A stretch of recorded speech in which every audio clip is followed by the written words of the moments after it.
Thank you very much. Chairman, Apostle Mwarabu. Director, Pauline Mwarabu in absentia. Head teacher, Teacher Amadi. Staff of TAI. Parents and the learners, good afternoon. I would like to take this opportunity to say a very big thank you, being given this opportunity to stand in front of you. As Teacher Amadi has introduced me, I'm an education consultant. I am a teacher by profession, and I'm also a founder of an organization called The Lead Child, where we train in leadership, values, and financial literacy. Now, the school has contracted me for the next, for about 4 months to be able to transform this organization, this institution, from good to great, and I don't take it for granted. Now, we've been sitting for a while, and in all honesty, adulthood is a bit overrated. So I'd like us to play a game before I continue. Sawa sawa. How many of you know the song, I Will Make You Fishers of Men? All of us, come on. If you attended nursery or Sunday school, you know the song, right? Okay, so this is how the song is going to be sung. When you say fishers of men, F, any word with F means female. So if you're a female or a lady, a young girl, you stand up. M is for men, okay? So I will make you fishers of men. Fishers, kina nani wanasimama? The ladies and the women and the young girls. Men, kina nani wanasimama?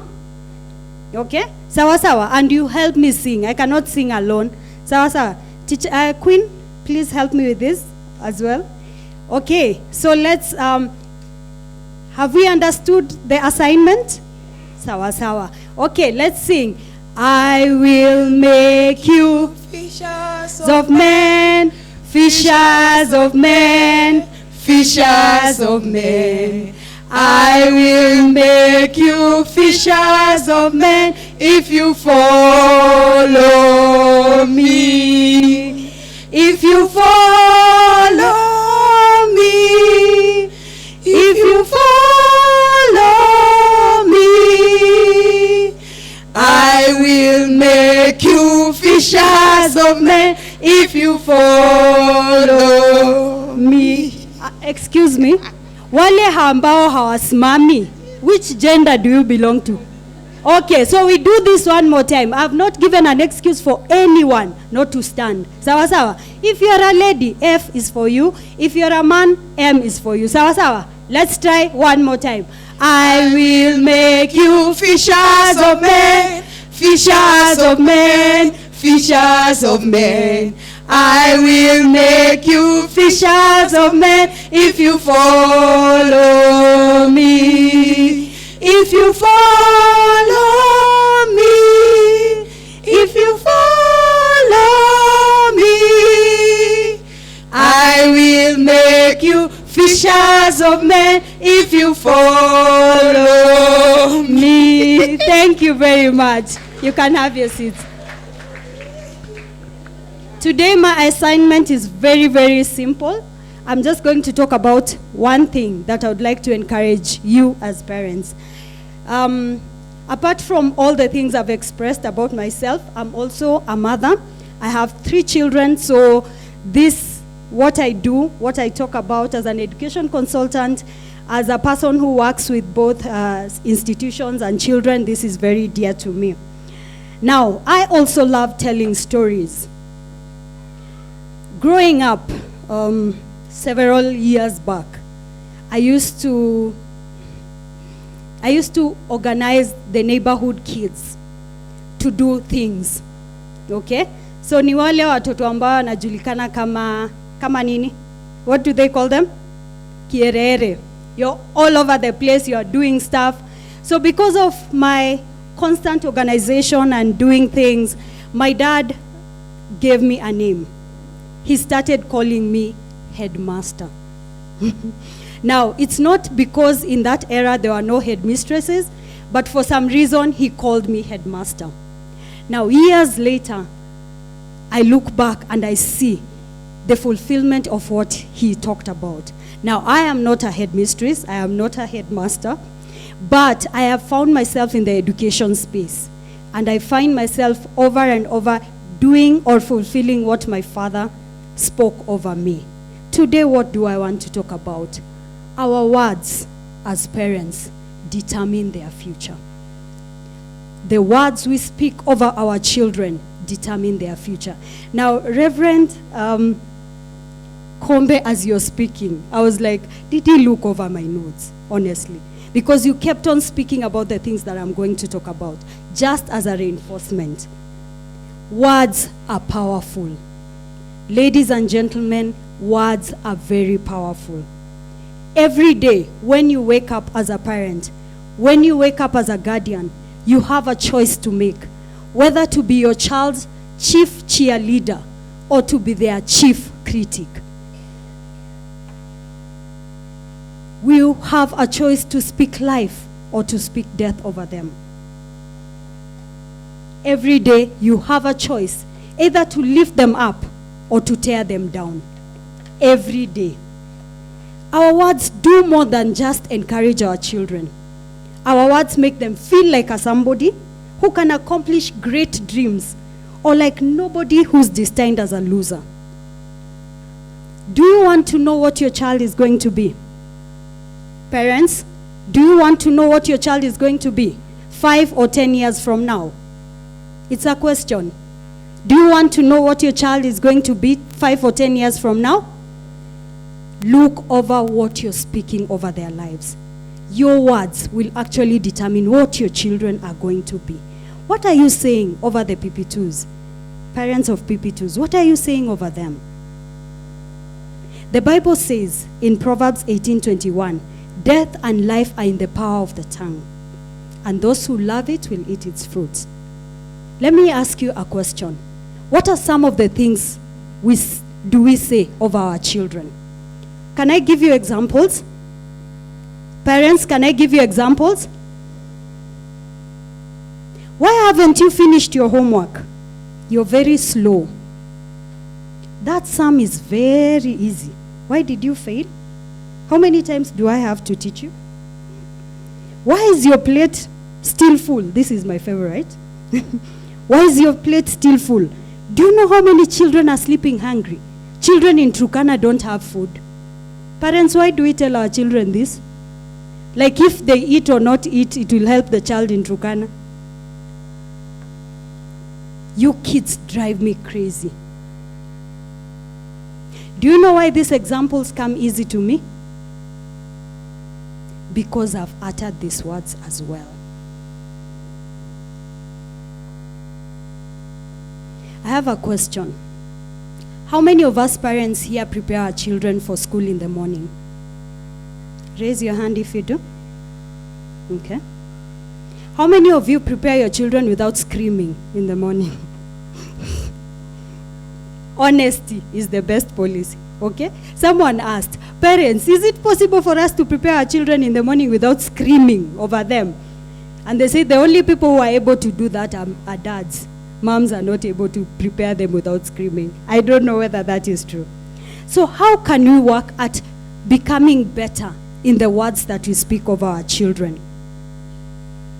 Number one, realize that you're the first influencer in your child's life. You are number one influencer in your child's life. And the reason why I know this to be true, when our children are growing and they are this age, what do the girls like doing when they're in your room? What do they like doing? It's a question. What do they like doing? Apply makeup if you have makeup. What do they do with your shoes? Yeah. If you're a mommy, they want to wear your high heels.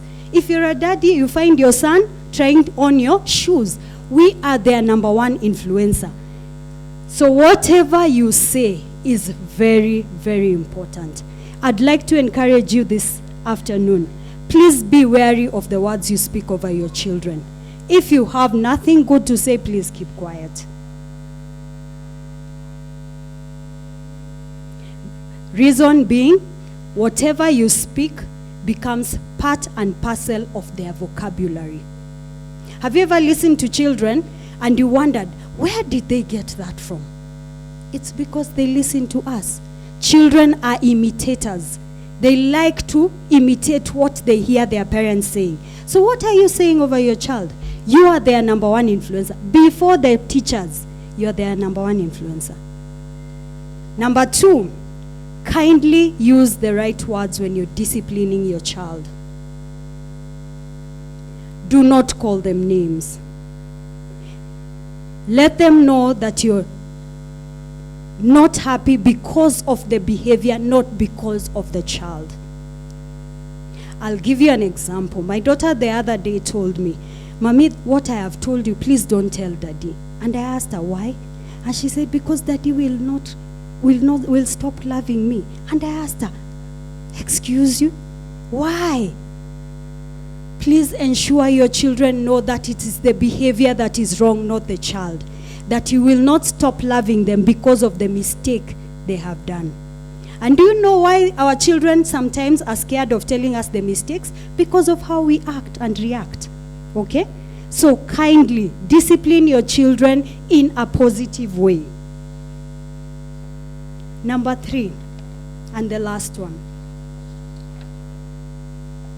Praise your children with positive words.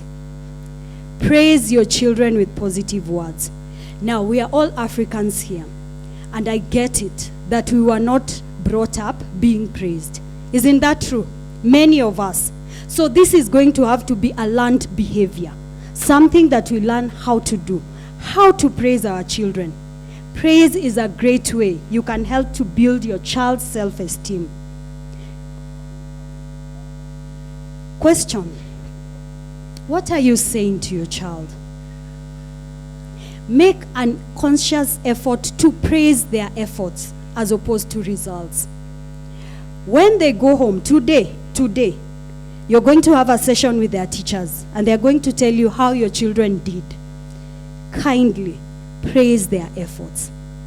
If a child got 60% in social studies in the first exam, if right now they've gotten 65, kindly praise them for that. Please do not focus on the performance only. What has your child been able to achieve so far, apart from the grades? Catch your children doing the right things instead of criticizing them for the wrong they've done. Tell your children you love them. I love that God gave you to me. What are you making? Oh, wow. How did you do that? You're so kind. I like the way you share your toys with others. You've really improved in making your bed. Let me show you how to make it straight. I must admit this is not easy for all of us, but it's something that you can learn to do over and over. The more you do it, the better you become at it. Remember, ladies and gentlemen, whatever you water grows. If you criticize your child all the time, you will raise a cynical, bitter adult. Haven't you met them? Where everything is wrong with this world. It is not the road. It is not someone has parked badly behind them. It is not the government. Yani it doesn't matter what happens. It has rained. It has not rained. You know, there's find fault in everything. But if you encourage your child with the words that you use, you'll raise an adult who's happy and an encourager too. And you can all agree with me that we all need more encouragers in this world. Don't we? Yes, we do. Allow me to finish with these words. A quote from Mother Teresa. Kind words can be short and easy to speak, but their echoes are truly endless. Thank you.